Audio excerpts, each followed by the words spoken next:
भक्ति भक्त भगवंत गुरु चतुर्नाम बपु एक, तिनके पद बंदन करो नासे विघ्न अनेक।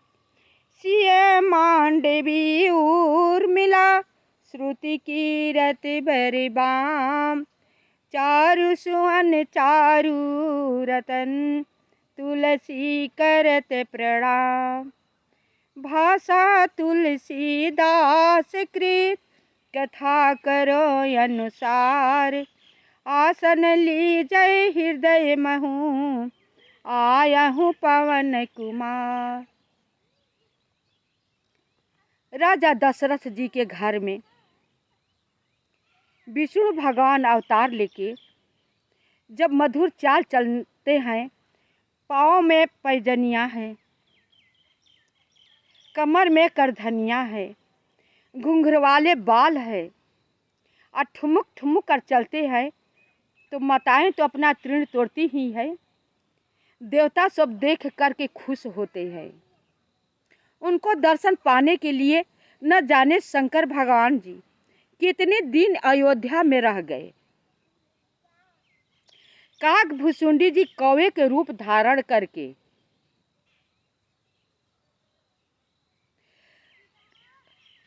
कौवे का रूप धारण करके अंगने भगवान जी के साथ खेलने लगते हैं। तो ये देख देख करके जो लोग आ करके उनका लाभ उठा रहे हैं, बाल स्वरूप देख रहे हैं, तो और बाकी को देवता सब अपने आप को कोसते हैं, शायद हम लोग भी अयोध्या में होते, शायद हम लोग भी अयोध्या में होते, प्रभु श्री राम जी के ऐसा बाल स्वरूप को दर्शन हमेशा करते। तो वही हम कथा कहेंगे। इसी तरह भगवान काक भुसुंडी जी उनके आंगन में खेल रहे थे, प्रभु श्री राम जी के साथ प्रतिदिन खेला करते थे।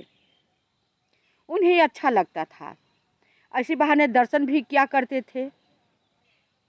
उन्हें देखते देखते एक बार क्या हुआ कि रोटी ऐसे हम लोग तेल और नमक लगा करके या मोड़ कर खाते थे, उसी तरह रोटी खा खा करके कौवे का ललचा ललचा करके दिखा दिखा करके खा रहे थे। और जब आते थे कौवा लेने के लिए तब भाग जाते थे। अब काक भुसुंडी जी के मन में मोह हो गया। बोले कि सब लोग कहते हैं, हम भी कहते हैं कि विष्णु भगवान मनुष्य रूप में अवतार लिए हैं। क्या विष्णु भगवान यही हैं? ऐसा इनका स्वरूप है, ऐसा इनका स्वभाव है? ये मेरा सोचना गलत है। अब सोचने लगते हैं। तो अब उनका परीक्षा लेने के लिए काक भुसुंडी जी थोड़े देर के लिए कुछ लाने के लिए, दूध वगैरह लाने के लिए दासी जो है वहाँ पर छोड़ करके चली जाती है अंदर घर में। तब तक से ये उनका रोटी हाथ से छीन करके उड़ जाते हैं। अब वे चिल्ला चिल्ला कर जैसे सामान्य बालक रोते हैं, रोने लगते हैं। और रोने नहीं लगते हैं, अपने छाया को वहीं पर छोड़ देते हैं उसी बालक की तरह। अब मेरे पीछे वो दौड़ने लगते हैं, उसी तरह मेरे पीछे लग जाते हैं रोटी लेने के लिए। जब मैं पीछे उलट कर देखता तो वही बालक मेरे पीछे आ रहा है। कुछ दूर उड़ कर गया, फिर मुड़ कर देखा तो वही बालक मेरे पीछे आ रहा है। फिर नीचे मैं देखता हूँ तो वही बालक नीचे खेल रहा है। उड़ता उड़ते मैं थक गया, तीनों लोक में गया कि मुझे शरण दीजिए, मुझे बचा लीजिए। मैं बहुत परेशान हूँ, थक चुका हूँ, मैं अब गिर कर मर जाऊंगा, नहीं उड़ पा रहा हूँ। ये बालक जो है मेरा पीछा कर रहा है, मुझे बचाइए। किसी ने शरण नहीं दिया। सब लोग बोले कि तुम विष्णु भगवान का द्रोही हो, हम लोग अपने शरण में नहीं रखेंगे। ब्रह्मा के यहाँ गए, इंद्र भगवान के यहाँ गए, सबके पास गए, यहाँ तक कि शंकर भगवान के पास गए, लेकिन सबका एक ही जवाब था कि तुम विष्णु भगवान का द्रोही हो, हम लोग नहीं रखेंगे अपने पास तुमको। जाओ, उन्हीं के पास तुम जाओ, वही शरण में लेंगे, वही उठाएंगे। उनका तुम शत्रु हो, उन्हीं के पास जाओ। कह रहे थे कि हम तीनों लोग भ्रमण कर चुके थे, लेकिन मुझे शरण किसी ने नहीं दिया। और जब मैं पलट कर देखता था तो पीछे रोता हुआ इसी तरह बालक आ रहा है। अंत में मैं जाकर अयोध्या में उसी आंगन में, उसी जगह पर जहाँ पर बालक था, प्रभु के पास मैं त्राहिमाम कह कर के रोने लगा। पैरों पर, उनका चरणों पर गिर गया कि हे प्रभु, मुझसे बहुत बड़ी भूल हो गई, आप मुझे उठा लीजिए।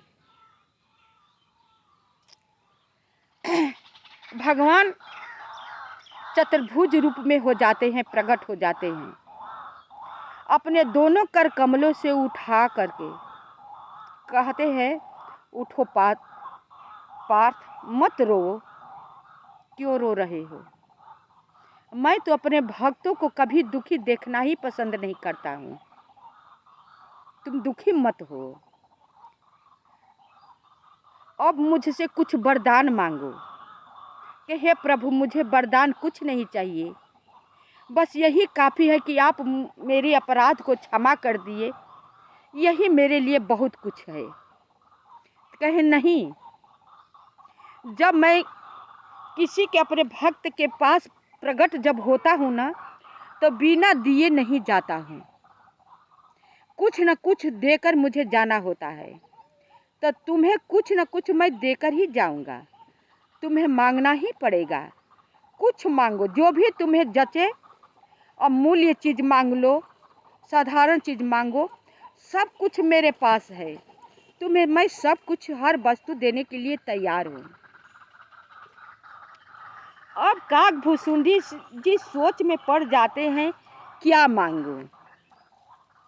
मुझे राजा बनना है नहीं, धनवान बनना है नहीं, मान सम्मान मुझे चाहिए नहीं, क्योंकि नश्वर चीज़ है, आज है कल समाप्त हो जाएगा, और नहीं तो लोभ हो जाएगा, अभिमान हो जाएगा, ये चीज़ मुझे चाहिए नहीं। मैं क्या मांगूं? जो हूँ सो वही सही है। कम से कम प्रभु श्री राम जी को दर्शन तो कर रहा हूँ ना, इसी अधिक को क्या चाहिए?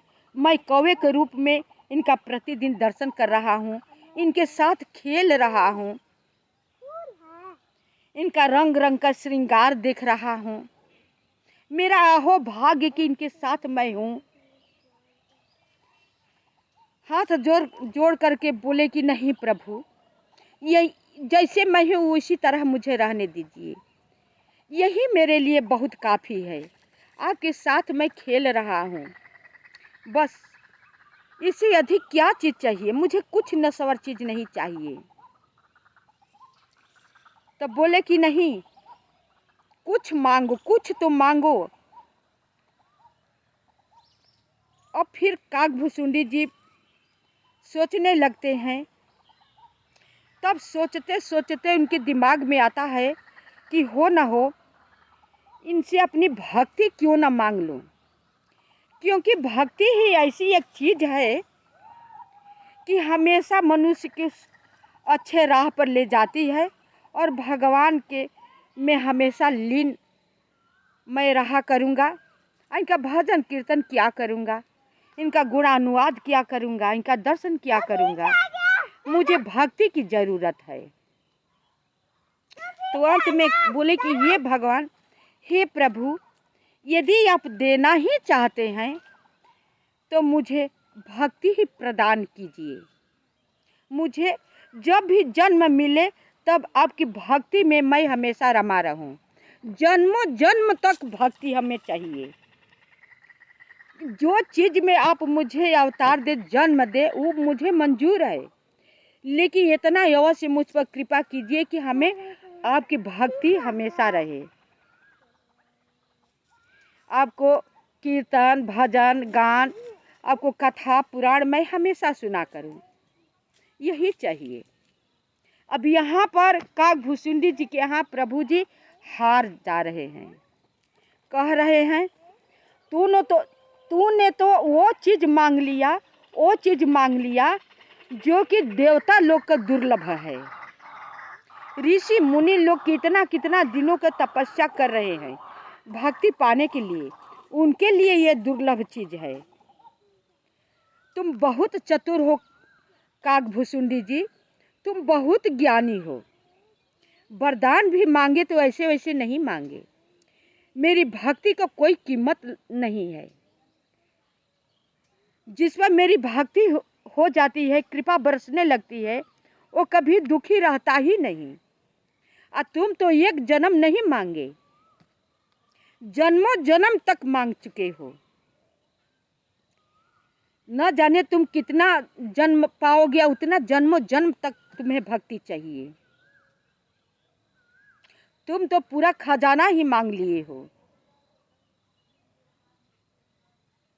बोले कि प्रभु जैसी आपकी इच्छा, आप जो समझिए, लेकिन मुझे आप अगर देना ही चाहते हैं तो भक्ति की सेवा कुछ मत दीजिए। हमेशा मैं आपकी भक्ति में लगा रहूं, मुझे और नश्वर चीज नहीं चाहिए।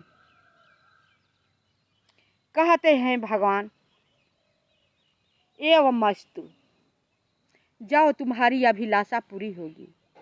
तुम जिस योनि में जाओगे उस योनि में तुम्हारा हर पूर्व जन्म की अपना सब कर्म याद रहेगा और मेरी भक्ति तुम करते रहोगे।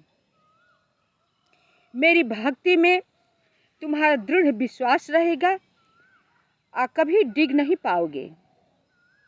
तुम्हारा पैर नहीं बिछलेगा, जबान नहीं बिचलेगी। भगवान कह करके प्रभु श्री राम जी अपने रूप में हो गए। काकभूसुंडी जी जो थे वही रह गए, फिर उनके साथ उसी तरह खेलने लगे। ये वरदान पा करके ब्रह्मा जी और सभी देवता, शंकर जी सब मुग्ध हो गए। उन पर प्रभु श्री राम जी पर फूलों की वर्षा करने लगे, नगाड़े बजाने लगे कि धन्य है प्रभु, जो आपसे छल करता है उसको भी आप वो वरदान दे दिए कि हम लोगों के पास नहीं है। आपको भक्ति पाने के लिए न जाने हम लोग कितना उपाय करते हैं, लेकिन फिर भी नहीं मिलती है। काकभूसुंडी जी मोह करके, अहंकार में आकर के आपको भक्ति को प्राप्त कर लिया। सब फूलों के वर्षा करके अप्सराएं नृत्य गान करने लगती हैं खुशी में। सब देवता लोग स्तुति करने लगते हैं। प्रभु श्री राम जी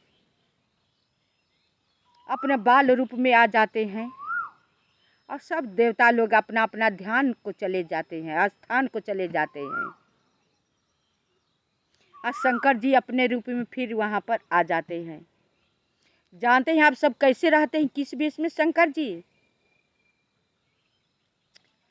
कभी भिखमंगे के भिखारी का रूप पकड़ते थे, कभी ज्योतिषी पंडित का रूप पकड़ते थे, कभी भविष्य बताने वाले हो जाते थे। जो जो उनका मन में आता था वो रूप धारण करके प्रभु श्री राम जी को दर्शन करने के लिए वो जाते थे, जिस तरह उनका दर्शन हो जाए। तब प्रभु श्री राम जी की भक्ति इतनी आसान चीज नहीं है। जब तक से आप सब सत्संग नहीं करेंगे, भगवान से दृढ़ होकर आप प्रार्थना नहीं करेंगे कि हे प्रभु हमें भक्ति दीजिए, हमें कुछ नहीं चाहिए, आप अपनी कृपा मुझ पर बरसाइए, तब तक से वो आप मिलने वाला नहीं, इतना कहने पर शायद मिले या न मिले। इसके लिए न जाने ऋषि मुनि संत लोग कितने जन्मों जन्म तक तपस्या कर रहते हैं, तब जाकर मिलता है। तो मांगने वाले के भी पास बुद्धि होनी चाहिए कि कोई वरदान, कोई आशीर्वाद दे रहा है तो क्या दे रहा है। आशीर्वाद भी बहुत बड़ी चीज़ है। आप किसी को पैर छुए तो उसको, अब तो ऐसा फैशन चला है कि अब को नौजवान झुकना पसंद नहीं करते हैं, घुटने ही से ऊपर से ही अपना माथ पर अपने हाथ अपने माथे लगा लेते हैं, प्रणाम नमस्ते बोल देते हैं। चलो भाई ठीक है, नमस्ते के बदले नमस्ते मिल गया, प्रणाम के बदले प्रणाम मिल गया, आशीर्वाद तो तुम नहीं न पाए। आशीर्वाद का हकदार तो तुम वो होगे जबकि पैर छुओगे, और उस आदमी का हाथ तुम्हारे सर पर यदि हो गया तो तुम्हारा कोई बाल बांका नहीं कर पाएगा। तुम जहाँ रहोगे तहाँ विचरोगे।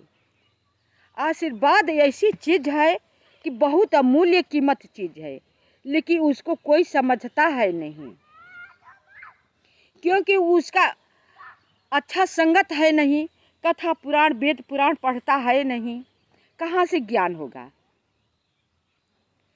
छोटे पर से जो थोड़ा सा बालक 3 साल का हुआ तो इसी इंग्लिश मीडियम में एडमिशन करा दो, अधिक से अधिक इंग्लिश पढ़ाओ। अपनी यहाँ तक कि पढ़ाने के चक्कर में मातृभाषा अपना भूल जा रहे हैं। मेरा भाषा क्या है, मैं क्या चीज़ हूँ, मेरा औकात क्या है, हमें कैसे रहना चाहिए, किसके सामने किस तरह के हमें पेश होना चाहिए, किसके सामने हमें अकड़ कर बोलना चाहिए और किसके सामने हमें नज़र झुका कर बात करना चाहिए। ये सब आजकल के नौजवान लोगों के अंदर तो कुछ भावना है ही नहीं है। तुरंत गुस्सा आ गया, जो मन में आया वो कह दिया, उस बात को भी उसे पछतावा नहीं होता है, परवाह भी नहीं होता है कि अपने से बड़े आदमी के पास मैंने क्या कह दिया, ये मुझे कहना चाहिए था कि नहीं। नहीं, जो किया से ठीक किया, वो उसी के पात्र है, ये कहकर हट जाता है। बताइए, वो उसे कष्ट नहीं होगा तो उसे सुख होगा? कभी नहीं। इसके लिए अच्छा संस्कार की जरूरत होती है, या पूर्व जन्म का उसका कर्म अच्छा है तो ऑटोमेटिक उसकी बुद्धि अच्छी होगी। नहीं तो गोस्वामी तुलसीदास जी कहते हैं कि बहुत जिसका दुर्भाग्य होता है ना, तो दुष्ट के संगति होती है। सबसे दुखदाई दुष्ट की संगति होती है, वो बहुत दुखदाई होती है, बहुत कष्ट देती है दुष्ट की संगति। दुष्ट हमेशा वो कष्ट ही पहुंचाता रहता है। आपसे मिला भी रहेगा, मीठी मीठी वचन भी बोलेगा, आपसे छल कपट करता रहेगा, तो उसे कहाँ से सुख प्राप्त होगा? वो कभी सुख नहीं कर पाएगा, क्योंकि इसी को नियत कहते हैं। उसको नियत तो अच्छी है ही नहीं, और सुख को सपना देखे, कल्पना करे, तो उसे कल्पना करे, उसका अपना विचार है, अपना स्वभाव है, लेकिन नहीं मिलेगा। मैं बार बार कहती हूँ कि कोई वस्तु चीज नहीं है कि जब कोई चाहे तब पा ले। आप सब कोई कथा कैसी लगी? आप सब मेरे कथा सुन करके लाइक सब्सक्राइब अवश्य कीजिएगा, कमेंट कीजिएगा, क्योंकि आप सबको कमेंट किया हुआ और लाइक सब्सक्राइब मेरा हिम्मत है। अहो भाग्य कि मैं कथा कह रही हूँ, आप सब सुन रहे हैं, ये मुझे बहुत अच्छा लगता है कि मेरी कथा तो कोई सुन रहा है ना। जो भी कोई सुने, सबको मैं यही सोचती हूँ कि सबके पास बुद्धि विवेक हो, सब लोग अच्छे मार्ग पर चले, क्योंकि अच्छा मार्ग हमेशा आपको बुरे से बचाता रहेगा। बुरा मार्ग आपको हमेशा दुख देता रहेगा, आपको कभी सुख नहीं देगा। इसलिए ये जानना बहुत ज़रूरी होता है। यही दुख की बात है कि माता पिता अपने बच्चों को ये बात कभी सिखाते हैं नहीं। अब बच्चा भी आजकल का सीखना भी नहीं चाहते हैं, सीखना भी चाहे तब तो माता पिता सिखाएं। बड़े हो जाते हैं, जवान हो जाते हैं, वो तो बहुत अब चालाक हो गए हैं। माता पिता सब जानते हुए चुप रह जाते हैं। सिखाने वाला कि न सिखाएंगे, उस बात काटने लगेंगे तो क्या कोई कहेगा? कुछ नहीं कहेगा, चुप रह जाएगा। चलो भाई, तुम्हारी जीत मेरी हार। तो कुछ पूर्व जन्म की अपना कर्म होता है, कुछ संगत की असर होता है। संगत का असर बहुत ज़बरदस्त होता है। सबसे बड़ हमेशा आप सोचिए कि मैं किसके साथ में हूँ और किसके साथ में मुझे रहना चाहिए। अगर ये मनुष्य सोचेगा ना तो वो बनने लगेगा उसका। यह जानना बहुत ज़रूरी है। शेष भाग अगले वीडियो में।